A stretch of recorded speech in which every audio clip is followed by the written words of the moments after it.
नमस्ते दोस्तों, मैं आर्य कपिल वैदिक आपका स्वागत करता हूं आज की इस नई वीडियो में। किसान साथियों, आज की इस वीडियो में मैं आपको बताने वाला हूं एक ऐसे चारे के बारे में जो कि पूरे साल चलता है। आज इस वीडियो को जब हम शूट कर रहे हैं तो आज 3 फरवरी है और 3 फरवरी को भी आप देख सकते हैं मेरे पीछे हरा चारा खड़ा है। ये हरा चारा क्या है, क्या इसकी गुणवत्ता है, कैसे ये काम करता है, किस तरह से पशुपालन में ये आपका सहयोगी हो सकता है, आज मैं सारी बातें आपको बताने वाला हूँ। किसान साथियों, ये जो आप देख रहे हैं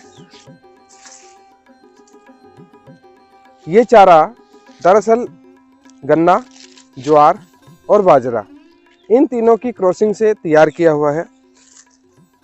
सामान्यतया आप लोग भी, बहुत सारे लोग इसके बारे में जानते भी होंगे, इसे कहते हैं नेपियर। लेकिन ये जो आप वैरायटी मेरे पीछे देख रहे हैं ये है सुपर नेपियर, यानी कि नेपियर की और उन्नत किस्म।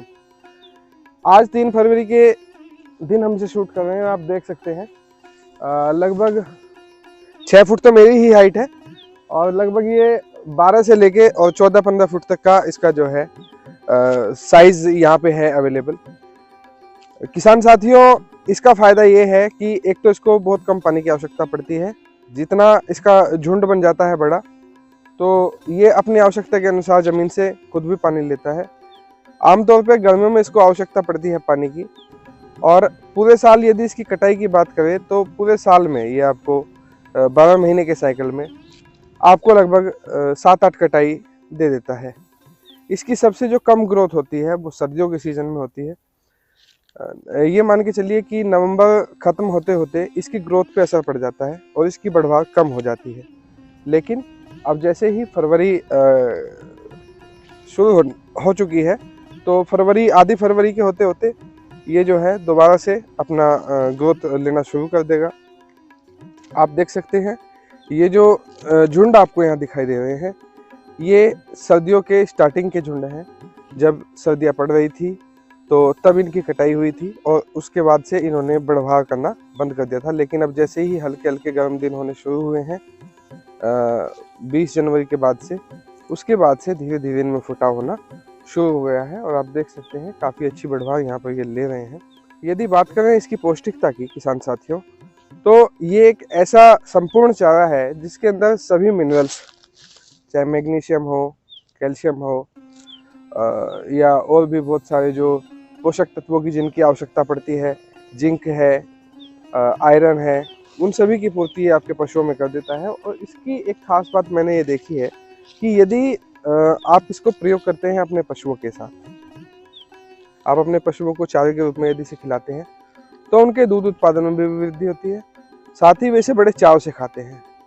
ऐसा नहीं है कि इसमें आपको अलग से कुछ एक्स्ट्रा सामग्री डालने की आवश्यकता होती है। हमने अपने पशुओं पर इसका ये अनुभव लिया है कि इसको पशु बिना खल के भी आराम से खाते हैं।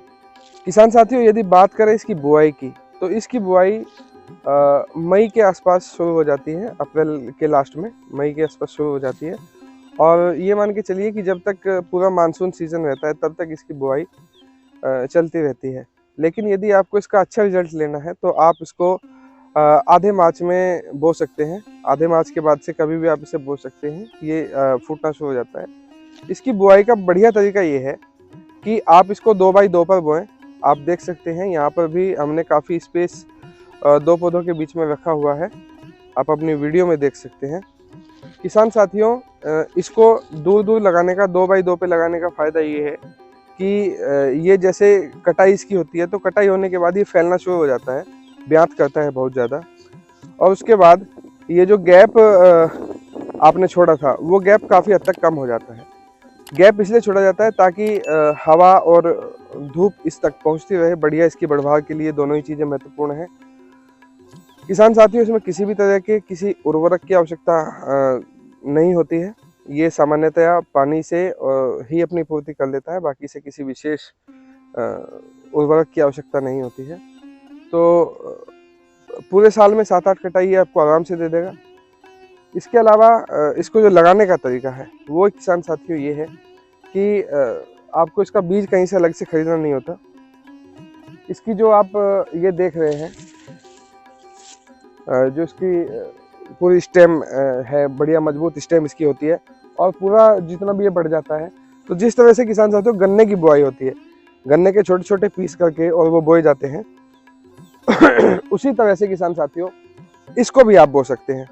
लेकिन इसकी बुआई में और गन्ने की बुआई में एक अंतर है। गन्ने की बुआई आप जो है सीधी करते हैं, मतलब वो जो आप काची जो काटते हैं उसको आप बिछाते हुए चलते हैं लाइन में, लेकिन इसमें ऐसा नहीं है।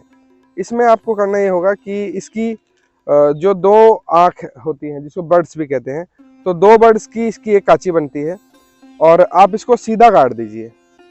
एक आँख जमीन के अंदर रहती है और दूसरी आँख जमीन के बाहर रहती है। आप देखेंगे कि 4-5 दिनों में, लगभग 5 दिनों में ही जो ऊपर वाली इसकी बर्ड है, आँख है, उससे इसकी जो है अंकुरण शुरू हो जाता है और वहीं से ये अपना जीवन शुरू करता है। पहली कटाई की यदि बात करें किसान साथियों, तो पहली कटाई इसकी लगभग 30 से 35 दिन के अंदर इसकी पहली कटाई आ जाती है, 35 दिन अधिकतम।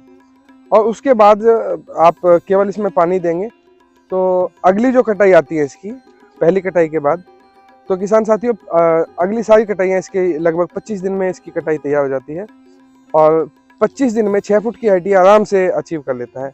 तो पहली कटाई में थोड़ा सा समय लगता है, लेकिन उसके बाद हर 25 दिन के बाद आपको इसका साइकिल चलता रहेगा, मिलता रहेगा और ये आपके ऊपर है कि आपको कितनी इसकी बढ़वार चाहिए, उसी हिसाब से आप इसे काट सकते हैं।